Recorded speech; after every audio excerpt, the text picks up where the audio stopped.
Good morning, greetings, friends, and welcome to The Bright Side, your nutritional program dedicated to the understanding of the vast world of nutrition and nutritional supplementation. I'm your host, Pharmacist Ben, nutritional pharmacist from Boulder, Colorado. I use nutritional supplements where other healthcare practitioners use toxic pharmaceutical drugs and sometimes deadly medical procedures. If you suspect that there are natural nutritional roads to your health and vitality and well-being, and to addressing your health challenges, whatever they may be, but you don't know where to begin, you have come to the right place. As you listen to The Bright Side every day, you are more and more in control of your body, you are more and more knowledgeable, and you know you can overcome any health challenge. That is why we are here every day on The Bright Side, helping clear up the sometimes confusing world of nutrition and nutritional supplementation. Over the last 31 years of practicing pharmacy, I have seen drug-free recoveries from diabetes and hypertension and obesity and skin diseases like psoriasis, eczema, rosacea, acne, digestive ailments, autoimmune issues of all kinds, recoveries that by the standards of modern medicine can only be called a miracle, but what is in the world of the body, what is in the world of biology, standard operating procedure. Because the human biological system is a healing system, it's a regenerating system. It is designed divinely to heal and renew itself on a moment-to-moment basis, and while some folks may call that healing, renewing, regenerating system a miracle, it really is just the way the body works. If you have questions about health or nutrition or prescription drugs, we are here for you. We want to be your go-to resource for all things health and nutrition, nutritional supplementation. If you have questions about the longevity products, longevity business, health challenges you or a loved one may be dealing with, if you want to wean yourself off your meds and get on a good nutritional supplement program, we can help you do that. Our number today and every day on The Bright Side, 844-236-6010. That's 844-236-6010. We'll get your calls here in our second segment. We've got a guest coming up at the bottom of the hour, Dr. David Seaman, who has written a book called The Deflame Diet. It's all about inflammation and anti-inflammation. Really easy to understand, easy to read book, based in a lot of the ideas we talk about here on The Bright Side. Dr. Seaman is actually a chiropractor, and his website is deflame.com. Got some good things to say. We'll be talking to Dr. Seaman at the bottom of the hour. So if you've got calls, questions about the longevity products or business or any of the supplements we talk about here on the program or anything health or nutrition, or if you have a success story you'd like to share, or if you just want to contribute to the conversation, 844-236-6010 is our number, and we'll be talking to David Seaman at the bottom of the hour. If you want to purchase any of our longevity products, please go to brightsideben.com, pharmacistben.com, or criticalhealthnews.com. You can purchase products right off the website, or you can call the Brightside Ben phone team at 866-735-2470. That's 866-735-2470. You can also sign up to join the Brightside Ben team by calling 866-735-2470. Or you can sign up right off the websites, brightsideben.com, pharmacistben.com, or criticalhealthnews.com. If you're an entrepreneur, or you're entrepreneurially minded, or you like the entrepreneur lifestyle, I personally have been in business for myself now since I stopped doing mainstream pharmacy at Albertsons Pharmacy. That was my last regular pharmacy job back in 1993, and I've been pretty much an entrepreneur ever since, and I love it. You make your own hours, work out of your home, no boss, no clock to punch, earn all the tax benefits associated with having your own business. And when it comes to health and nutrition, if you join the longevity family, you can help change the world using nutritional supplements. If nutritional supplementation has changed your life, or if you're just the kind of person who likes health and likes nutrition and likes the idea of using nutritional supplements and health and lifestyle strategies instead of medical strategies to get better, and if you want to make some money at the same time, you want to join the Brightside Ben team, please call 866-735-2470 for more info, or sign up right off our websites, brightsideben.com, pharmacistben.com, and criticalhealthnews.com. Okay. 844-236-6010 is our number. We're talking about NAC, NAC, my favorite non-essential nutrient. It's a detox substance. It's a component of the body's primary detoxifier, glutathione. It's an anti-cancer substance. It cleanses out the liver. If you're an alcoholic, you're drinking a lot of alcohol, or if you're just going out periodically and drinking alcohol, if you're on prescription drugs. If you're on prescription drugs, you definitely want to be on NAC. There's no question about it. Absolutely. And it's so inexpensive. It's crazy not to use it. We're going to talk a little bit later on about how important it is for brain health. We'll talk about it a little bit later about how important it is for heart health, how it can stabilize blood fats. And that's really what we've been talking about now for the last day or two, about this idea of blood fats and cholesterol, the cholesterol hypothesis, this crazy idea that somehow cholesterol is this evil villain and you got to lower your cholesterol. People are obsessed with their cholesterol numbers. Doctors or you need lower levels of LDL and you need higher levels of HDL every 5 or 10 years or 15 years. It's just about drugs, folks. Who do you think makes these standards up? The drug companies, the medical model. They tell you how high or how low your cholesterol has to be. If they need to sell more drugs, they just lower the requirements, or they raise the requirements. Cholesterol is not an evil villain. It's a building substance, period. It's a growth substance. It's an anabolic substance. It's an important substance. It's what makes us different from plants. And its presence in the blood in excessive amounts is simply the result of bad living. It's not some kind of crazy mistake that the liver is making or that the cells are making. They're just stupid and they make too much cholesterol. This is what the medical model wants you to think, that the doctor is smarter than your body. No, the doctor is way dumber than your body. I don't want to pick on doctors. The medical model is way dumber than your body. If you are making too much cholesterol, it's because you've tricked the body through bad living into thinking that it's supposed to be in a growth anabolic building mode. And what does that? Sugar and insulin. This is why diabetes or dysglycemia, messed up blood sugar, and elevated cholesterol go hand in hand.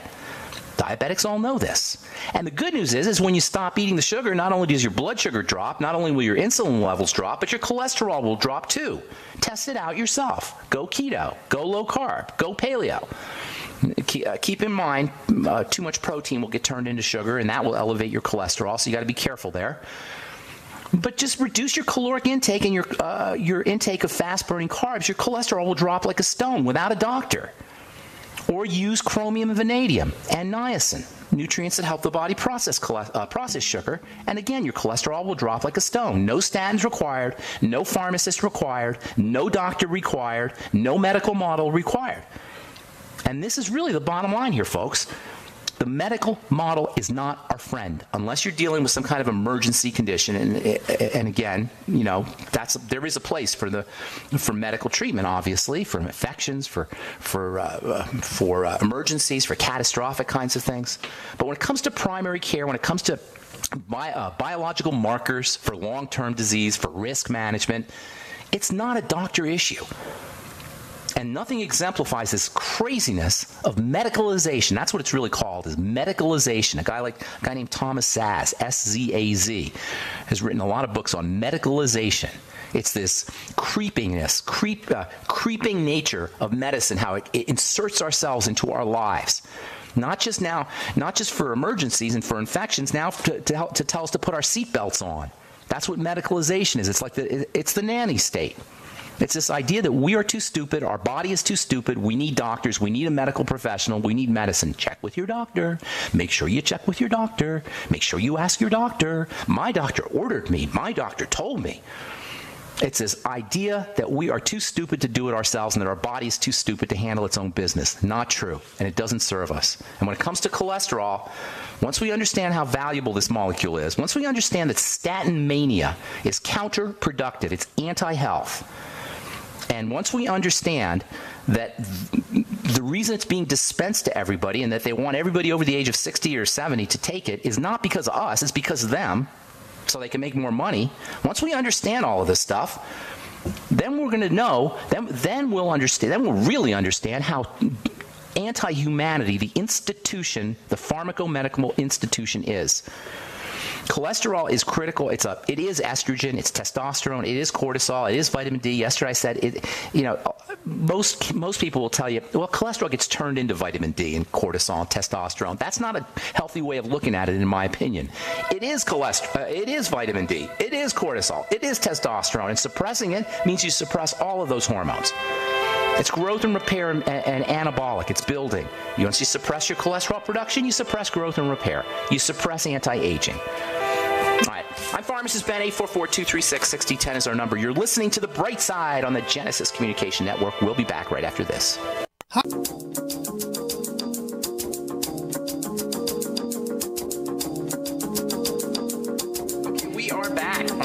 Bright Side. Pharmacist Ben here. We're on the air Monday through Friday, 8 to 9 Pacific, 10 to 11 Central Time, 24/7 on our archive pages at brightsideben.com, where you will find all the longevity products. You can also sign up to join the Brightside Ben team off our websites, brightsideben.com, pharmacistben.com, and criticalhealthnews.com. You can also purchase longevity products. You can also purchase our Truth Skin Health products at truthtreatments.com, truthtreatments.com, our Transdermal C Serum, Transdermal C Balm, Truth Omega-6 Healing Cream, and Truth Retinol 5% Gel. If you're looking for powerful skin health products, if you haven't been satisfied with your skin health products, if you've got a medicine cabinet filled with skin health products and filled with promises and filled with celebrity endorsements, and you're just tired of it, I'm tired of it. I've been in the formulating skincare products for 35 years. I'm sick of it. I'm tired of it. That's why I created my Truth Skin Health products. You shouldn't have to pay for water, people. You shouldn't have to pay for oil. You shouldn't have to pay for silicone. You shouldn't have to pay for fillers and waxes and preservatives and fragrances and things that don't do anything for your skin. It's not fair. It's not right. That's what this program is about. It's about restoring equity to the average person, to the regular person. There's so many things that are just not fair and not right. Healthcare, the drug business, the skin business, the food business, the little guy gets screwed everywhere. Everywhere you turn, the little guy gets screwed, but it doesn't have to be that way. If we just understand what's happening and we understand just a little bit about how our bodies work, that's what this program is about. This is the bright side. Simply by understanding a few basic mechanisms that are really just common sense, it's not really difficult, we can inoculate ourselves from the virus, the parasitic virus that is our medical model, our food model, our skin health model, our media model. All right, 844-236-6010 is our number. We're going to talk to Dr. Seaman about the Deflame diet in our next segment. Time to hit the phones. Let's go to Kelly in Minneapolis. Welcome to the Bright Side, Kelly.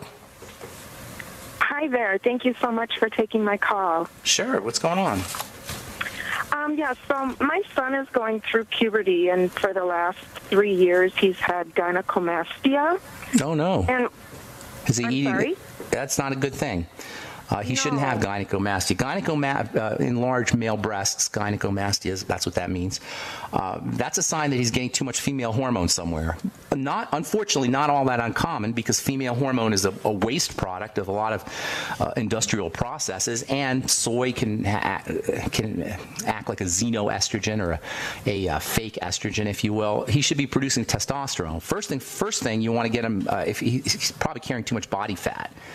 Remember, you probably know this, estrogen is made in body fat. Body fat also is a place that, or fat is a place where the body will store toxins, including excess estrogen. So he's probably overweight, correct? He's not, actually. In fact, he's probably underweight. And he's got gynecomastia? He does. Okay, well, that's what our doctors diagnosed him with. Well, does it look like he's got enlarged breasts? It does. Okay, so then there's an issue there, and the fact that he's skinny and has enlarged breasts means his body fat proportion is off. So he may not have a lot of fat, but he's carrying a lot of body fat proportionally. Does that make sense? It may not be like just in raw numbers if he's skinny, but he's got too much body fat by percentage. It does. So what you got to do is you got to get him building muscle. That's the first thing. Get him into some resistance training when he comes home from the gym. Have him do his nutritional supplements, especially protein, the B complex, also zinc, 50 milligrams a day. Have him sipping on the Beyond Tangy Tangerine all day. Make sure he's using his Ultimate EFAs, about 9 capsules a day, especially when he comes home from the gym. I'd be using the Ultimate Selenium as well. Okay? So you want to be if he's a sugar eater, that's going to mess things up. So you got to get him. Then you got to get him to start weaning himself off the sugar. The body can use sugar for energy, obviously, but it can also use protein for energy, and it can also use fat for energy. What you want to do is you want to be shifting him in to more fat burning, so that he's getting more energy from fat. And the way you do that is by limiting carbs, restricting carbs, and also using protein. And it's not enough just to eat the protein; he's got to use it, and that's why the resistance training is so important. Get him in the gym, resistance training. When he comes home, have him do his supplements, and get him as best as you can, because kids, like anybody else, are addicted to sugar. You got to get him to wean himself. You got to get him to wean himself off of the fast-burning carbohydrates. It wouldn't hurt him to use nutrients that help him process sugar, and that includes the B vitamins from the Beyond Tangy Tangerine, chromium, vanadium, as well as the aforementioned zinc. Magnesium will help as well, and also selenium will also help, the ultimate selenium. If he just absolutely positively can't wean himself off the sugar, make him a fiber drink once or twice a day, either by using vegetable juices, which is like a fiber drink, homemade, or also fiber. I call it a fiber beverage, where you grind up flax seeds and chia seeds, and then add water, stir it up, and maybe a little bit of honey if you need something sweet, or cinnamon. If you use cinnamon, you won't have to use as much honey. Cinnamon will allow you to cut the sweet out, because cinnamon has its own kind of sweetness associated with it. You can throw in some clove and some nutmeg. That's what I do, and that's really filling, and it will kind of cut into the sweet tooth, and it's also a good source of protein and fat and other building substances. All right, make sense, Kelly? It does, totally. All right, take care. Have a beautiful day. All right, let's go to Carl, the Truth Raider. What's up, Carl? We're going to run out of time. Good morning to you. You have a guest at the bottom of the hour, so I'll have to give my my philosophical warning and report on my stepmom on another call. Okay. But this is the segment I wanted to share, my testimony about giving to live, living to give. It's a little poem I have. Okay. I give to live, being the Truth Raider. Okay. I go out and I tell everybody around that I know about anal cysteine, or how that is, or NAC. I tell them about the Beyond Tangy Tangerine. I even include vitamin B and vitamin C. I even tell them about the benefits of vitamin E.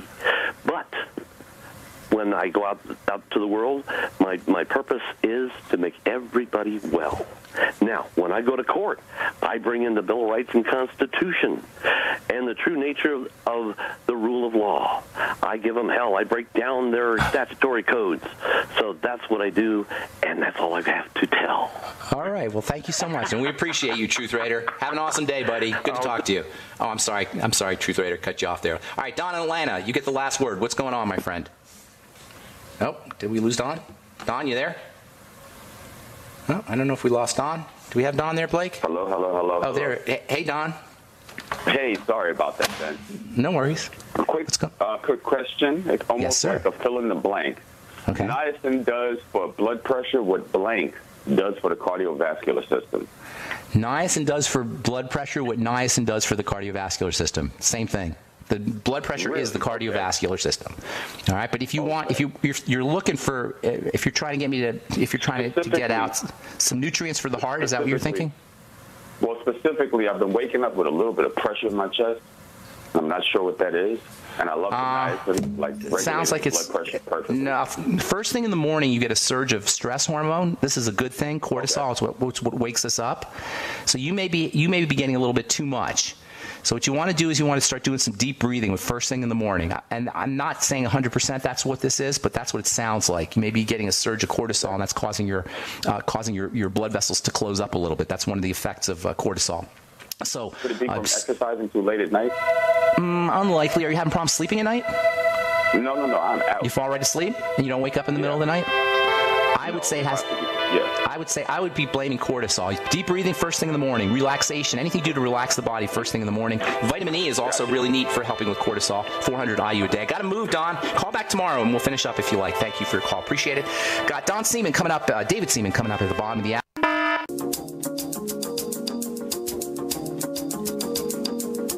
We are back on the bright side. I'm Pharmacist Ben. Thanks for joining us. We're on the air Monday through Friday, 8 to 9 Pacific and 10 to 11 Central Time, 24/7 on our archive pages at brightsideben.com, pharmacistben.com, and criticalhealthnews.com. You'll find all the longevity products, as well as a search engine where you can search various programs by topic. If you have a client or a loved one, or you yourself have a health challenge that you want help with, you can head over to benfuchsarchives.com or brightsideben.com and check out our search engine and archives. You can also purchase all the longevity products off brightsideben.com, pharmacistben.com, and criticalhealthnews.com. And if you're interested in checking out our Truth Skin Health products, never any preservatives, fragrances, fillers, waxes, oil, water, silicone, nothing your skin doesn't need or doesn't want in any of our Truth Skin Health products. Truth Retinol 5% Gel, Truth Omega-6 Healing Cream, Truth Transdermal C Balm, and Transdermal C Serum, all up at truthtreatments.com, truthtreatments.com.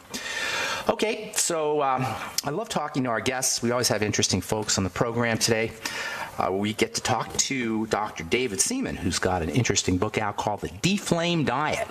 It's about inflammation. You know, we always talk about inflammation on this program. There is no such thing as a long-term chronic health challenge without some kind of underlying inflammatory condition, largely coming in through foods we eat and through the digestive system. And thus, I am very happy to welcome our guest, Dr. David Seaman, to the program. He's the author of the book, The Deflame Diet, Deflame Your Diet, Body, and Mind. Dr. Seaman actually came up with the term deflame, and his website is www.deflame.com. Please welcome to the bright side, Dr. David Seaman. Hey, Doc. Hey, thanks for having me, Ben. Appreciate it. Sure. Thanks for being on, and thanks for your book as well. Really interesting, really easy to read. I want to talk to you a little bit about the book, but tell us about yourself real quick and how you got into understanding how important foods are and inflammation is as a cause of disease, and some of the other things you talk about here in the book. Well, I got a bachelor's degree in biology with a concentration in nutrition, and then I went to chiropractic college because I was intrigued. I was using to be chiropractic college or physical therapy. I didn't want to do surgery or meds, and so I went to chiropractic college. And then in my first year or so, we learned about people who responded and didn't respond. And no one ever really talked about why people didn't respond. And if you do go to a chiropractor, if you're not feeling better in 4 treatments, it's probably not going to work. And I wanted to know why. And so shortly after I graduated, literally a year after I graduated, I was sitting in a neuroscience postgrad class, and it dawned on me for the first time, because I wasn't worried about exams or anything, that the pain system is driven by inflammatory chemistry, and I saw it differently than I did when I was in school. And those inflammatory chemicals, I realized most of them were related to what we eat. So that's what turned me on to it, and that was in 1987. So 30 years ago, I started doing this. Okay, so let me stop you right there. Are you saying that even the chiropractic model, I mean, we were always ripping on the mainstream medical model, and their ignorance is, you know, we can't go into that because that's so obvious. But even the chiropractic model doesn't recognize or didn't recognize the importance or the relevance or the critical nature of inflammation as a cause of disease? Well, actually, it's very interesting. The founder of the profession, D.D. Palmer, he actually said in 1900 that inflammation is at the root of most diseases. But if you go to, for example, physical therapy school, you go to med school and you become an orthopedic surgeon, you go to chiropractic college, and to graduate a chiropractor and not know how to manipulate and use your hand, it's kind of you're not really a chiropractor. So you have to focus on your interventions. But isn't it anti-inflammatory? Aren't those interventions themselves anti-inflammatory? Well, they are. But you see, that was 30 years ago. It wasn't thought like that. I see. Yeah, 30 years ago, that really wasn't on the radar. 30 years ago, mainstream science did not consider chronic inflammation due to eating poorly, lack of sleep, lack of exercise, and stress. There was no direct connection from those 4 drivers of chronic inflammation to the underlying cause of most chronic conditions. That did not exist. In actual fact, shockingly, that is shocking. Yeah. Go ahead. I'm sorry. It didn't exist. And so in 2002, I published a paper which is findable on PubMed, which is the National Library of Medicine's site for articles. Literally the first paper ever published in the scientific literature where I introduced the term the diet-induced pro-inflammatory state. Wow. And in 2004, Harvard researchers were looking at diet and inflammation because it kind of caught on. It wasn't because of me, but it caught on. And so they referenced 3 papers that were available. These are Harvard and CDC guys, Center for Disease Control guys. In 2004, they referenced 3 papers. There are only 3 to reference. Mine was one of them. That just speaks to how that concept did not exist in medicine, chiropractic, or anywhere else. Yeah, so it's not really like chiros. It's physiology that was, well, for example. Sorry? Well, there's a phenomenon called postprandial inflammation that occurs no matter what you eat, correct? Right, absolutely. So even if you eat spinach or whatever, organic, people say, oh, I'm only eating lettuce. But lettuce can do it. Just after you eat, there's an inflammatory response that's mounted, no matter what it is. Not for those things. Not for vegetation. Yeah. Postprandial inflammation occurs based upon the degree of, it occurs based upon the degree of glucose elevation and lipid elevation postprandial. So it's called postprandial glycemia, postprandial lipemia. What about, I'm sorry, go ahead. No, go ahead. What about lectins? What about components in vegetation like gluten and lectins and such? Those can cause an inflammatory response, no? But that is not in spinach, though. And, lectins? And whatever lectins are in green vegetables are not inflammatory. Humans have adapted to them. We have less adaptation to lectins in no adaptation for lectins found in legumes, for example. They must be cooked, or you can have a real problem with raw lectins from legumes. So your whole grains and your legumes, those lectins are potentially inflammatory. Got it. So you're basically saying that it's the sugar compounds and the lipid compounds that are causing the postprandial inflammation. And I do know that's true. I have read a lot about that. All right. So go ahead. Sorry, go ahead. No, go ahead. I'm sorry to keep stepping on you here. Okay. Because I got so much I want to ask you here. So we use this. We're using this term inflammation. We throw it around a lot. I mean, everybody, even lay people, have heard it, hear it a dozen times a day. Inflammation, anti-inflammation. What exactly is inflammation, as you define it? Okay. Well, so that your listeners know that this is not how I define it. The problem is when things get thrown around left and right, like people who actually just recently Joe Rogan ripped on Kairos, and I'm listening to this interview with this blogger who has no scientific publications at all, and he goes, well, I avoid gluten, and I avoid gluten. Well, doesn't it turn to sugar? No, gluten's a protein, man. I mean, maybe Joe said this? sometime. Yeah, Joe said this. I love Joe Rogan, by the way. Yeah, he's good. I know I do too. But everybody can somehow. He just should have held back on this one anyway. So there's a misconception. I'm gluten free. What's gluten? I don't know. So there's a lot of information out there where the general public throws around words as you said. So for example, if Dr. Seaman, I hate to do this. We got to take a commercial break, but this is so interesting. You got it. Okay, hang on. All right, we're talking to Dr. David Seaman. His book is The D-Flame Diet. His website is dflame.com. Really cool book, easy to understand, very practical. You're listening to The Bright Side. We'll finish up with Dr. David Seaman when we come back.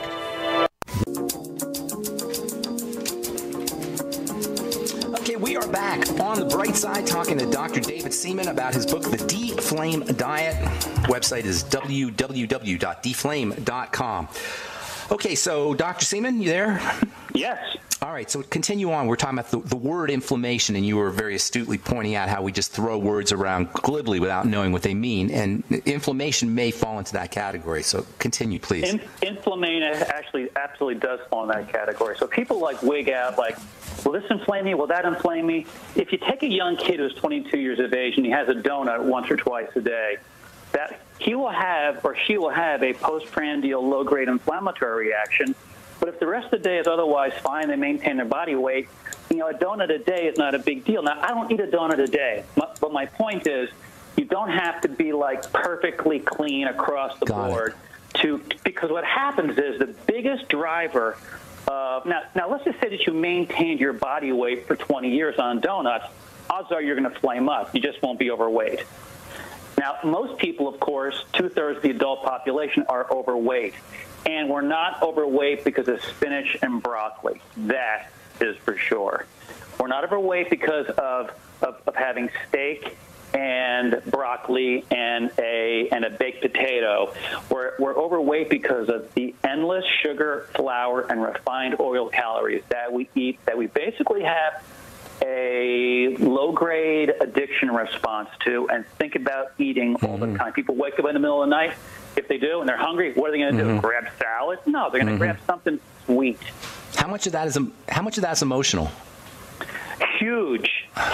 Eating itself is emotional because food makes you feel good in the moment, and that feel good is emotion. If we didn't have taste buds, no one. Almost actually, they even in rat studies, they found that rats actually developed a preference for a sugar-sweetened solution, even though their taste buds were eliminated. We're wired. How powerful. Yeah. We're hardwired. Dopamine, for example, oxytocin. There you go. Exactly. Right? Yeah. Exactly. All right. So let's get back to this inflammation. In the way you define it, and perhaps generally, what is inflammation exactly? Okay. So inflammation is when any cell in the body can release either happy chemicals or unhappy chemicals. Too many unhappy chemicals basically are inflammatory chemicals. So if I slept only 3 hours last night, I would be more inflamed this morning, measured by these inflammatory chemicals, called prostaglandins, cytokines. C-reactive protein is a popular measurement. Leukotrienes, right, all those guys. CRP is the most common way to measure overall inflammation. So C-reactive protein for the listeners. Exactly, C-reactive protein. So if you don't sleep well for a week straight, your CRP will be elevated compared to the way it was before. Now, it'll be a little bit, but the point, though, is that the body does not like substantial homeostatic, baseline function perturbations. So it likes to stay steady state. Right. We like a steady state. So when we disrupt that steady state, and we do it by, again, stress, lack of sleep, lack of exercise, and then eating the wrong stuff. So when that goes on, our cells react as if, hey, something's wrong here, and they start to dump out inflammation signals, because inflammation is the first thing that happens in the healing response. So Very good point. If you sprain your ankle, you want to have inflammation because you don't have healing. There's no healing without inflammation. That's a really good point. Yeah. But think of it like this, though. Imagine if you were to sprain your ankle and then just sprain it every day. Yeah, low-level chronic kind of thing, like all the time. It never heals. You never get a chance to heal. Heals. Yeah. That's beautiful. All right, so listen, there's so much good stuff here. We're going to run out of time, and I want to give people some solutions. But real briefly, we've been talking about cholesterol in this. Well, we talk about it all the time. How the misunderstandings about cholesterol, how anabolic it is. It's important for growth and repair. And I was very happy to see a chapter in your book that really addresses this. Real quick, talk about cholesterol and inflammation and how cholesterol is so important for health. It's absolutely amazing. Cholesterol, LDL cholesterol, and HDL cholesterol are both anti-inflammatory. LDL is produced in excess of HDL because the body needs more LDL than it needs HDL. Now, what happens when you stop exercising and when you fatten up on sugar, flour, and refined oils, which is what everyone fattens up on, both the LDL particle and the HDL cholesterol particle, they both transform into a free radical oxidized oxycholesterol. Oxycholesterol. Right, yeah. And it happens to both HDL and LDL. And it's the LDL that's oxidized that the immune system reacts to as if it's an antigen, as in a bacterial antigen. So we're addressing cholesterol because that's so easy to target, but nobody's addressing oxycholesterol. Correct. Well, you have to also realize that, like, if we actually this is really interesting about cholesterol. What actually helps to create part of the problem is you obviously talk about metabolic syndrome on your show. A lot, yes. Yeah, the metabolic syndrome state is one where you produce extra LDL, and you either or both produce less HDL, and then we more rapidly degrade HDL. And that metabolic syndrome. Go ahead. No, go ahead. And that metabolic syndrome state is what causes the oxidation of LDL and HDL cholesterol, rendering them, because HDL is supposed to keep LDL cholesterol in a non-oxy state. It's protective. And so what happens is when you eat sugar and flour, the insulin response is what actually stimulates the enzyme that statins inhibit. How fascinating. HMGA, coreductase. Right, HMG coreductase. Right, and that means more coenzyme Q10 and more the anabolic stuff, because cholesterol is a building substance, correct? Well, you don't make more CoQ10 when you're hyperinsulinemic. That's the thing, because when you shunt down from HMG-CoA, it goes 4 ways. And the big biosynthetic pathway is for cholesterol, all your steroids, bile acids, vitamin D, all that kind of stuff. And so what gets driven, it appears, more is the cholesterol pathway out of that 4. And so then they got to give you a statin, and then when they do that, they turn off all 4 pathways, which means you lose CoQ10, you lose heme, and heme functions just like CoQ10 operationally to make ATP. Energy. Nothing makes me more embarrassed to be a pharmacist than this whole statin mania, to be clear here. It's an awful thing. We've been talking about it for the last few days. All right, so we're going to run out of time, but I want to give people some solutions. Somebody has an autoimmune disease, they got diabetes, they're overweight, their doctor's telling them they got to be on a statin drug. Give us like 3 or 4 things that they could do right away. Okay. Well, this is like, I would watch the movie Fathead. It shows a guy who basically spent 30 days going to McDonald's, eating less calories, walking, and he loses weight. His HDL went down because of the trans fats. But the point is of that movie, which is absolutely accurate, is less calories. Less calories is the most important thing that we can do. Calorie restriction. A colleague of mine, 40 pounds overweight, and he decides to just do a 600-calorie diet per day, and 300 or 400 calories was actually a double cheeseburger at McDonald's. And in less than 2 months, he was free of his diabetes. Wow. So that just speaks to the power. Nothing is more anti-inflammatory than less calories. Okay, if you go great. less calories, that's going to disrupt your limbic eating brain, and you're going to have to do a battle with your mind. So you have to become zen with your mind. The first and most important thing is zenning out your brain, making a mental commitment, use your frontal lobe to inhibit the lower drives to overeat. That is the most important thing. Forget eat this, eat that, all this BS about superfoods, no such thing. If you can cure diabetes in less than a month on a burger. Yeah, right. That's not a superfood. That's not a superfood. Yeah, right. So forget those words. So what this guy could have done is he could have had that burger and then had pounds of vegetation on top of it, because an entire pound of that spring mix that you can get pre-washed, couple hundred calories. 100 calories. Yeah, right. All right, so calorie restriction, zen out. What about meditation? I'm not a meditator, but if it works for you, do it. It all depends upon what works for you. Like if you sit there like going crazy, that means you should probably go exercise. How about supplements? Supplements, I'm a basic guy. If there's an economical issue, fish oil, vitamin D, magnesium, not to treat this condition or that condition, because those 3 are involved in multiple anti-inflammatory reactions, and those 3, particularly in terms of magnesium and vitamin D, they're really deficient. How about vitamin? I hate to keep interrupting you. There's so much good stuff to say. We'll have to have you back on, and we're out of time. What about vitamin D from the sun versus supplements? If you can get in the sun, sun's better. But if you can't, then just take the D from supplements. All right. Hey, Doc, we're just out of time, but we'll definitely have you back on. That was very, very enlightening. Appreciate it. And please send me those links when you get a chance, okay, Dr. Seaman? You got it. Thank you, buddy. Appreciate it. Dr. David Seaman, the book is The D-Flame Diet. His website is dflame.com. It's chock full of really easy to understand and easy to use information. The dflame.com. dflame.com. The book is The D-Flame Diet. I'm Pharmacist Ben. Have a wonderful, awesome, beautiful, spectacular day. We'll talk to y'all later, folks. Bye for now.